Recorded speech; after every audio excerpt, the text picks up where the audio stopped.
Қожа Батыр атындағы номері 75-ші орта мектептің 3-ші сынып оқушысы Бекзат Ақзере. Сәбияна Мұқағали Мақатаев. Айналғанда аядай қала шықты, алдымыздан кішкентай ана шықты. Қырда отырған ауылға апаратын, жалғыз аяқ соқпақтан адасыпты. Бір қолында батпандай қуыршағы, бір қолында ойыншық құлыншағы. Екі жансыз мүсінді мәпелейді, бір есе ұрысады. Қарадық та селт етпей жанарымыз, алжығанға санадық ананы біз. Боран ұлып бетінен боздақ ұшқан, сұлап жатыр далада жаралы көз.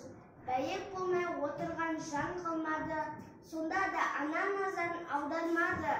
Сәби дейін өзімен өзі болып, құлыншақ пен қуыршақ алданғаны. Сөзге тартпақ болып естімеді, адам қалай оп-оңай ескіреді. Адамның ғұмырынан қысқа не бар, күн еңкейсе болғаны кешкіреді.